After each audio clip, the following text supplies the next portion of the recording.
મિત્ર તમારી પર્સનલ ઓળખાણ નહીં આપતા, તમને એકવાર માર્ગદર્શન આપેલું, સામેવાળાને ભગવાને કઈ સદબુદ્ધિ આપી? હા આપી. હવે એ લોકો કે મેં એને વાત કરીને મારે અરજી કરવી છે, તમારું પીસી મારા કનેક્શનમાં છે.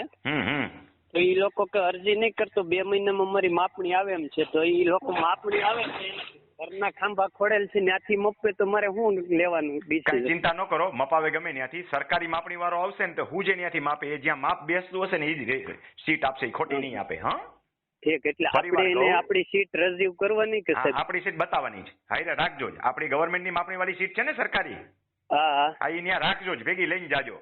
એટલે એને ધ્યાન પડે, એને કે જો આ મારી માપણી સીટ છે, આ ભાઈની માપણી સીટ બતાવી દે, પ્રમાણિકતાથી કે જેનામાં ટીસી આવતું હોય એનામાં બતાવી દે. કે એની ખોટું નહીં બતાવે. સરકારી માપણી વાળો ખોટું નહીં બતાવે, પ્રાઇવેટ વાળો અંડા ગંડા કરી શકે. હા સરકારી વાળા નોકરીનો સવાલ હોય. સારું હાલો, તમને એટલું તો પોઝિટિવ થયું કે સામેવાળાને ભગવાને થોડીક સદબુદ્ધિ આપી? નહીં હા, એ તમારા માર્ગદર્શન મુજબ હાલ્યો એમાં મને થોડીક ઓલું થયું.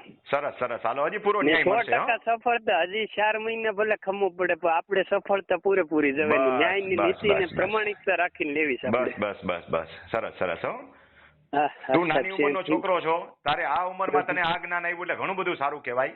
અને મારા સુધી તું પહોંચ્યો એટલે તારું કામ પણ થઈ ગયું. હા સર, થેન્ક યુ. અને જિંદગીમાં નીતિમત્તા અને ઈમાનદારી અને નિડરતા ત્રણેય વસ્તુ રાખવાની. નિડરે બનવાનું, પણ નીતિમત્તા પાયામાં રાખવાની. નિડર ખાલી નિડર છે ને લુખાગીરી કહેવાય, લુખાગીરી નહીં કરવાની.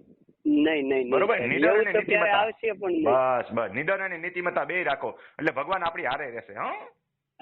ભલે ભલે, કઈ તકલીફ પડે તો વોટ્સએપમાં પાછો મને કહેજે. હા થેન્ક યુ સર. ભલે ભાઈ.